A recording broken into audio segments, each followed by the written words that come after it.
मेरे साथ मौजूद हैं इंतहाई अहम शख्सियत जनाब तारड़ साहब, वाशिंगटन साबिक मशीर हैं डोनाल्ड ट्रंप के। बहुत शुक्रिया आपने साजिद तारड़ साहब, आपने हमें टाइम दिया and I believe you are the most appropriate person to talk to today.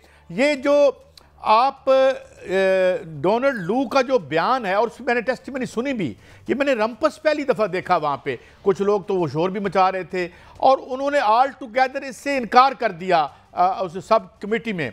पहले तो ये फरमाएं कि क्या इन हेयरिंग्स की कोई सिग्निफिकेंस है या इनकी कोई नुमाइशी हैसियत है या हमारी सियासत पे इसका कोई असर पड़ सकता है, कोई इन्फ्लुएंस होगा पीटीआई के हक में वहाँ से इससे तमाम एक्सरसाइज का। जनाब साजिद तारड़ साहब।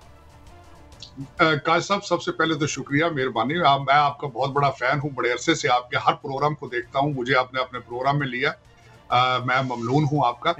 दूसरा काज साहब, माय प्लेजर। काज साहब, दर हकीकत अगर देखा जाए तो डोनाल्ड लू का जो इन्होंने दोबारा इनको जिंदा किया है, इसका स्वाय ट्विटर के से इसका अलावा इससे आगे इसकी कोई सिग्निफिकेंस नहीं है।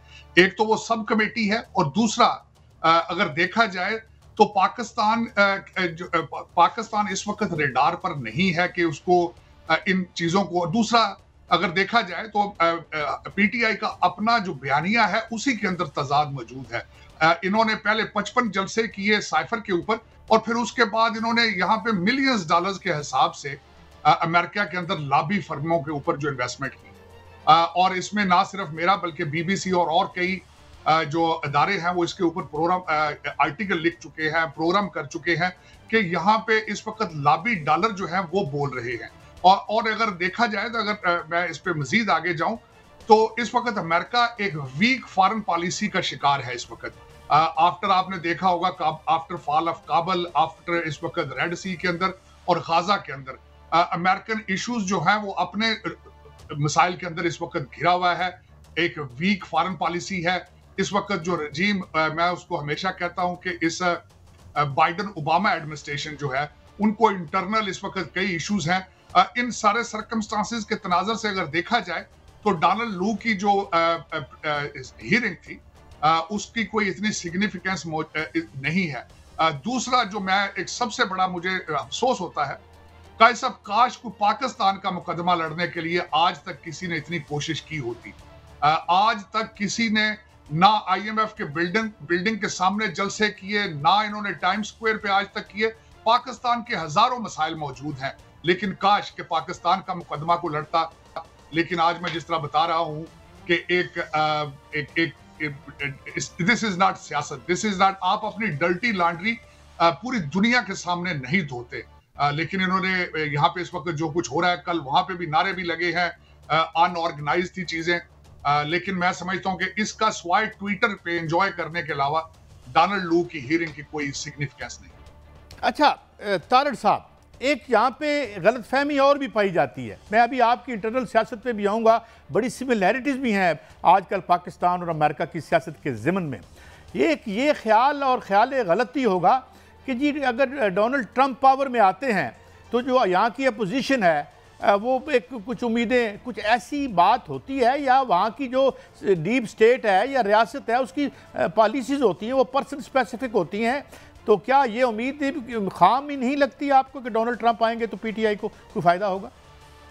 बिल्कुल, एब्सोल्युटली काज साहब, गलत सोचे हैं, गलत इनके प्रोपेगेंडा है, ये प्रोपेगेंडा से आगे नहीं है।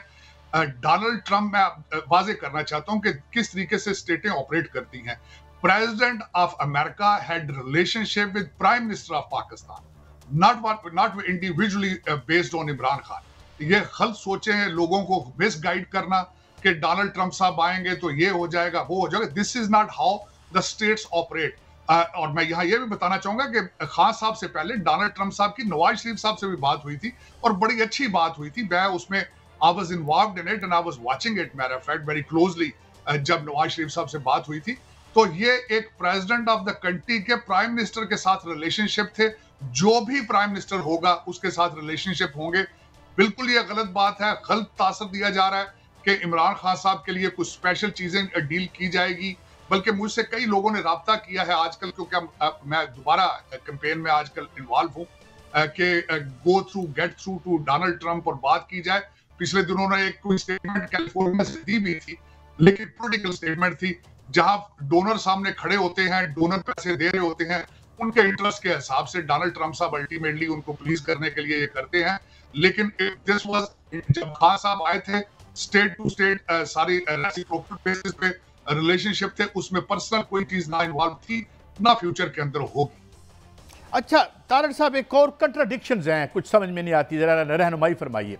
यहाँ पे एक मुबैना आता है जिसे कहते हैं आप साइफर, फिर डिमार्च होता है, फिर एक हमारी हाईएस्ट टॉप कमेटी बैठती है और एक एहतजाज करती है और वो कहती है जी कि ये मुदाखलत है, ये माना है। उसमें प्राइम मिनिस्टर साहब का जो अब आज के प्राइम मिनिस्टर हैं वो भी बैठे हुए थे, शहबाज शरीफ साहब थे, उस वक्त की मिलिट्री एस्टेब्लिशमेंट थी, और उसकी मौजूदगी का तो फिर एक सबूत हो गया। और आज डोनाल्ड लू साहब कहते हैं ये है ही नहीं, और फिर अगर ये है ही नहीं तो पाकिस्तान की अदालत उन्हें किसी एक गैर मौजूद चीज़ पे सजा भी दे देती है। हाउ कैन वी इस पजल को कैसे हम मिलाएं? उसमें कैसा, मैं दो चीजें अर्ज करना चाहूंगा कि साइफर जाते हैं, नॉर्म है, डिप्लोमेसी का नॉर्म है। उसके बाद डिमार्च भी होते हैं, वो भी डिप्लोमेसी का नॉर्म है, लेकिन उसको एक साजिश बना लेना ये ज्यादती है। मैं यहां ये जरूर क्लैरिफाई करना चाहूंगा कि हुकूमतें अगर किसी ने चेंज करनी हो, सबसे पहले तो मैं इसको कंप्लीटली डिनाई करूंगा कि अमेरिका का रजीम चेंज के अंदर कोई उसका असर था, उसमें बिल्कुल नहीं था, मैं डिनाई करूंगा। और दूसरा, अगर हुकूमतें चेंज करनी हो तो इस तरह लिख के नोटिस नहीं दिए जाते। उस वक्त डोनाल्ड लू साहब को पता था कि पीछे स्टाफ बैठ के असद मजीद साहब के साथ नोट्स ले रहा है, तो वो इस तरह बता के नहीं किए जाते। और तीसरी उसमें बात ये मैं करना चाहूंगा कि 55 जलसे किए आपने साजिश इस पे साइफर के ऊपर, फिर आपने इन्हीं सेनेटर, इन्हीं कांग्रेसमैनों को अब कह रहे हैं कि हमारी मदद की जाए। ये इसी के अंदर तजाद मौजूद है, इसी के अंदर से आपको इसका जवाब मिल जाता है। लेकिन मेरे ख्याल में जो कुछ भी हमारे एक सियासी रहनुमा ने किया, उसने ना सिर्फ पूरी दुनिया में जग हसाई कराई, बल्कि पाकिस्तान यूएस रिलेशनशिप के ऊपर भी उन्होंने कारी जरब लगाई है। मैं समझता हूं कि इस कॉन्सेप्ट को क्लियर होना चाहिए कि जिस तरह ना अमेरिका इन्वॉल्व था रजीम चेंज के अंदर, ना इस तरह से की जाती हैं चीजें। ये एक, हाँ, जिस तरह खान साहब ने खुद फरमाया था कि आओ इसके ऊपर मिलके खेलेंगे, तो फिर उन्होंने बड़ी खूबसूरती से खेल खेला है। उन्होंने एंटी अमेरिकन जो सेगमेंट थे उनको कैश कराया है, और इससे ज्यादा नहीं। अच्छा तारड़ साहब, ये फरमाइए कि एक बात तो मिस्टर लू ने भी एडमिट की कि कोई ग्रास किस्म की धांधली की उन्होंने बात की, जिस पे कुछ और सेनेटर साहब या जो भी कमेटी के मेंबर थे उन्होंने कहा कि जी इसकी एक तहकीकात होनी चाहिए। तो वो तो हमें तो हम we are not bound to उनकी डिक्टेट्स पे तो नहीं हम चलेंगे, लेकिन ये बात हुई कि वहाँ ये बात एडमिट की गई कि इलेक्शन जो है वो शफाफ नहीं था। ये एस्टेब्लिश हुआ किसी हद तक? देखिए, उसमें दो चीजें मैं समझता हूं। डोनाल्ड लू साहब ने इस हियरिंग में आने से पहले एक दिन पहले उन्होंने रिटर्न भी चीजें दी थी, जिसमें उन्होंने अपने 1993 का एक्सपीरियंस, जो जब वो पेशावर में पोस्टेड थे, तो वो उस इलेक्शन का भी जिक्र उन्होंने किया। उन्होंने कहा कि ये कोई, और इससे अगर जो तासर मिल रहा है हियरिंग में, ये कोई नई चीजें नहीं है। डेवलपिंग कंट्रीज के अंदर इलेक्शंस के अंदर कुछ ना कुछ जाहिर है रिजर्वेशंस होती हैं। उन्होंने अपने रिजर्वेशन का इजहार किया कि उस दिन इंटरनेट बंद था, और जो मुबस्सरीन थे, जो ऑब्जर्वर थे, उनको एक्सेस नहीं दी गई। उन्होंने ये सारी चीजें बताई हैं, लेकिन एक चीज मिस कर गए जो मैं एक्सपेक्ट कर रहा था कि 2024 के इलेक्शंस के ऊपर अगर रिजर्वेशंस हैं तो 2018 के इलेक्शंस किस तरह थे, उनको आप साफ मानते हैं? मेरे ख्याल में ये क्वेश्चन मार्क है। दूसरा, अगर देखा जाए तो बांग्लादेश में इलेक्शन हुए हैं, वहां पे अपोजिशन ही मौजूद नहीं थी।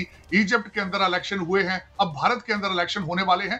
तो डेवलपिंग कंट्रीज के अंदर जब भी इलेक्शन होते हैं, उनके अंदर कोई ना कोई खामियां तो होती हैं। बल्कि मैं ये कहूंगा कि मैं जिस कंट्री में इस वक्त बैठा हूं, 250 साल की जमहूरियत की हिस्ट्री मौजूद है। जमहूरियत तो यहां भी सही तरीके से काम नहीं कर रही है। एक पार्टी आज भी समझती है कि 2020 का इलेक्शन उनसे चोरी किया गया था, मेल इन वोटिंग जो थी वो गलत वोटिंग थी। तो अगर देखा जाए तो 100% परफेक्शन किसी भी इलेक्शन में नहीं होती, उसमें कुछ ना कुछ खामियां तो होती।